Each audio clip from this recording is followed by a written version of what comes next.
श्री स्वामी समर्थ.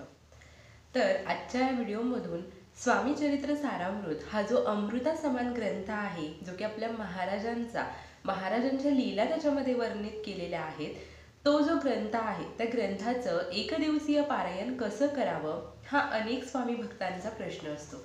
जे नवीन स्वामी सेवेमध्ये आलेले असतात ते सुरुवातीला एक दिवसीय पारायण करतात. या स्वामी चरित्र सारामृतचे 1 दिवस, 11 दिवस, 21 दिवस, 51 दिवस, 108 अशी अनेक पारायणे केली जातात. पण आपल्या दैनंदिन जे आता सध्या चालू असणारं आपलं जे काही जॉबचं काम असेल, घरातल्या कामांमुळे, लहान बाळ असेल, कारण या कलियुगाच्या या धक्काधक्कीच्या जीवनामध्ये आपल्याला एवढा वेळच मिळत नाही की आपण सेवा कराव्या.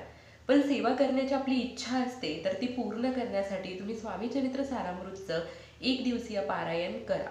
अगदी श्रद्धेने तुम्ही जर हे पारायण केलं, तुमची कुठलीही इच्छा असेल तर ती पूर्ण होते.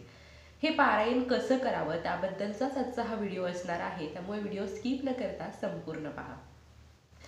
तर स्वामी चरित्र सारामृत हे स्वामींचं अतिशय अमृता समान असा ग्रंथ आहे, जो की स्वामींना अतिशय प्रिय आहे.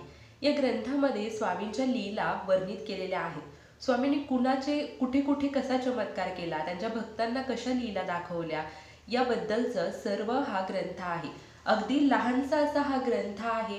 वाचण्यासाठी सुद्धा खूप सोपा आहे. मराठीमधून आहे, त्यामुळे तुम्हाला वाचायलाही खूप सोपा जाणार आहे असा हा ग्रंथ आहे. जे नवीन नवीन हे ग्रंथ वाचतात त्यांना 1 दिवसीय पारायण करण्यासाठी जास्तीत जास्त 2 तासाचा वेळ लागेल.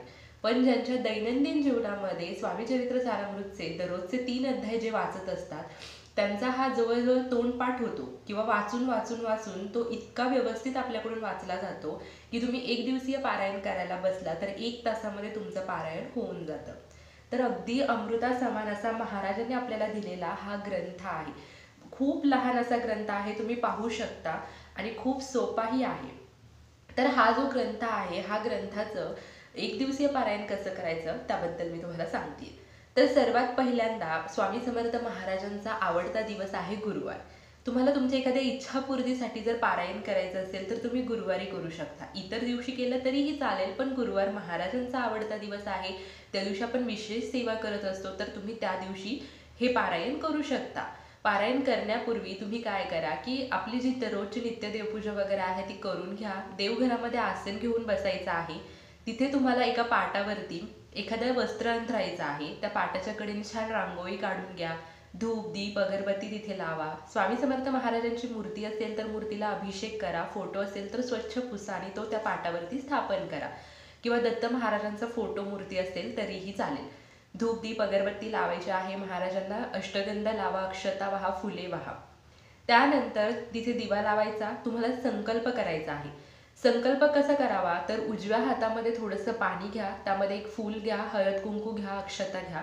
तुमचं नाव सांगा, गोत्र सांगा. आता गोत्र बऱ्याचशा जणांना माहिती नसतं, त्यांनी काश्यप बोलायचं आहे.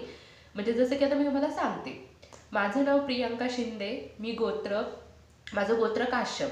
माझी अशी अशी इच्छा आहे आणि या इच्छेसाठी मी स्वामी चरित्र सारामृतचं 1 दिवसीय पारायण करत आहे.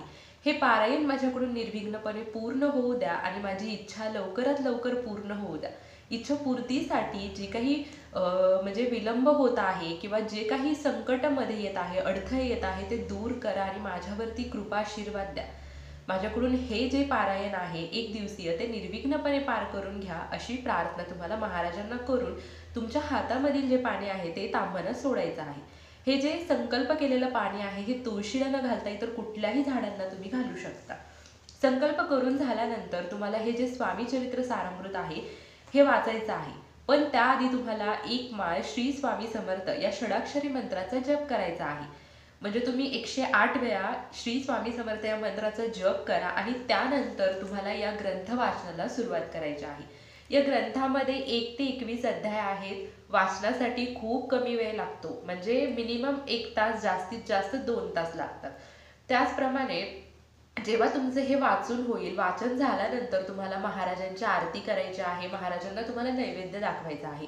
नैवेद्यामध्ये तुम्ही फळ, खडी साखर किंवा गोडाचा एखादा पदार्थ, पुरणपोळीचा स्वयंपाक, खीर पुरी जे काही तुम्हाला शक्य असेल ते तुम्ही तिथे महाराजांना नैवेद्य दाखवायचं आहे. नैवेद्यावरती तुळशीपत्र ठेवायला विसरू नका. महाराजांसाठी पाणी ठेवा, तिथे तुम्ही घंटी ठेवू शकता, जपमाळ ठेवू शकता. अशी साधी सिंपल तुम्हाला पूजा मांडून घ्यायची आहे.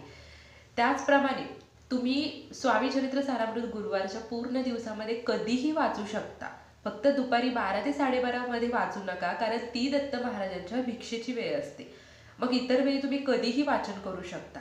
हे वाचन करत असताना मध्ये तुम्हाला उठायचं नाहीये, कोणाशी बोलायचं नाहीये. एकदा वाचायला बसलं की पूर्ण पुस्तक वाचून झाल्याशिवाय तुम्हाला उठायचं नाहीये. पूर्ण ग्रंथ वाचून घ्यायचा, आरती करायची, नमस्कार करायचा आणि मगच तुम्हाला उठायचं आहे. तर बघा, ज्यांना अगदीच वेळ नाहीये महाराजांची सेवा करण्यासाठी, पण ज्यांना इच्छा आहे की स्वामी चरित्र सारामृत हा ग्रंथ वाचण्याची, दररोजच्या दैनंदिन जीवनामध्ये तुम्हाला 3-3 अध्याय वाचायचेच आहेत, पण जर नाहीच तुम्हाला शक्य, तुमच्या वर्किंग टाईममुळे असेल, लहान बाळामुळे असेल, तर तुम्हाला एक दिवसीय पारायण करायचं असेल तर तुम्ही अशा पद्धतीने करू शकता. तुमची कितीही कठीणातली कठीण इच्छा असू द्या, तुम्ही जर मनोभावे हे पारायण केलं ना, तर तुम्हाला अनुभव आल्याशिवाय राहत नाही. प्लस या स्वामी चरित्र सारामृतमध्ये कुठल्या गोष्टीसाठी किती पारायण करावे या सगळ्या गोष्टी याच्यामध्ये नमूद केलेल्या आहेत. त्यामुळे तुम्ही पाहू शकता. म्हणजे जसं की इच्छापूर्तीसाठी किती पारायण करावी, आजारी व्यक्तीसाठी किती पारायण करावी, अशा अनेक गोष्टी याच्यामध्ये सांगितल्या गेलेल्या आहेत. तर हा जो स्वामी चरित्र सारामृत ग्रंथ आहे हा प्रत्येकाकडे असायलाच हवा. हा ग्रंथ तुमच्याकडे नसेल तर जवळपासच्या स्वामी मठामध्ये, केंद्रामध्ये तुम्हाला भेटेल, किंवा कुठल्याही आध्यात्मिक दुकानामध्ये ऑनलाईनही तुम्हाला हा ग्रंथ भेटेल. तर अगदी छोटीशी माहिती होती. झालेली सेवा मी महाराजांच्या चरणी अर्पण करते. व्हिडिओ आवडला असेल तर लाईक, शेअर, कमेंट नक्की करा. तुमचे काही प्रश्न असतील तर मला कमेंट्समध्ये नक्की विचारा. Shri Swami Samarth. Bless you all.